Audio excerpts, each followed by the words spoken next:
Well, today you get my office. Apparently, I'm not an on camera personality anymore, and that's fine. So, throw some headphones in, do whatever you need to, and listen to me ramble on for a few minutes here. We've been playing some games together recently, jumping on Civilization, carrying on a few different campaigns where I've absolutely sucked, but eventually caught on to the core concepts of the game once again. After having barely played as a teenager, but having an understanding of how those games work in general.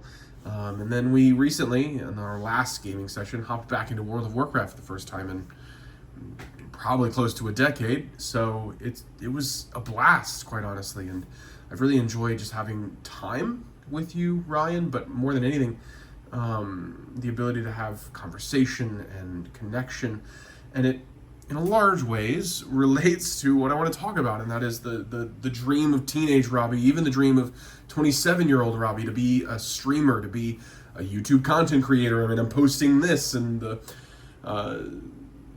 first hope is to connect with you, Ryan, and that is where we are and what we've been doing for almost 6 months now. But the second hope is maybe something will take off and we can actually do this.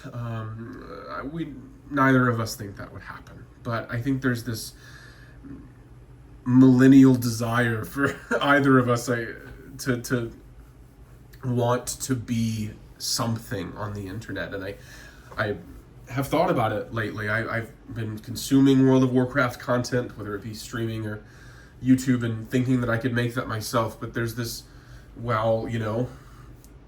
27-year-old me, the difference between me now and 14-year-old me is that I have put thought into, like, how would that work? What would that look like? What does the schedule look like? What is the actual needs? What are the recommendations of streamers that have done it for a long time? What guides do they provide? What kind of hours do they put in as a curiosity? And I had just watched a guide from Ludwig, who blew up amidst his streamathon of however many days without stopping his stream, and has average of 10 to 20k people watching his stream anytime that he boots it on. And it was quite honestly very genuine, thoughtful advice. And it's this recognition of, like, that world is self-marketing before it is anything else, and marketing has not always been my forte, nor has it been my particular enjoyment. And so I come back to this idea that we create these lofty expectations of what a perfect ideal job or role could be.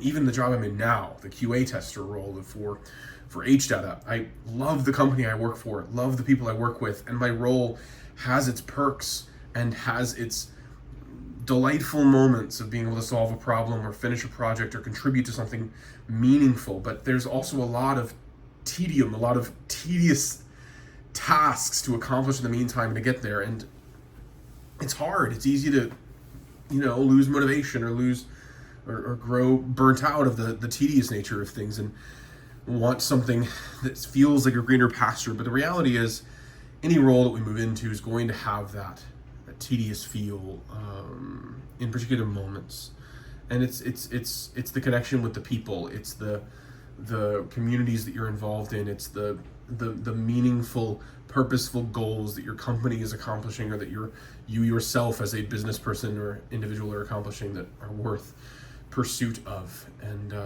I just have to remind myself of that when it feels like there's a greener pasture roll around the corner. Love you, Ryan.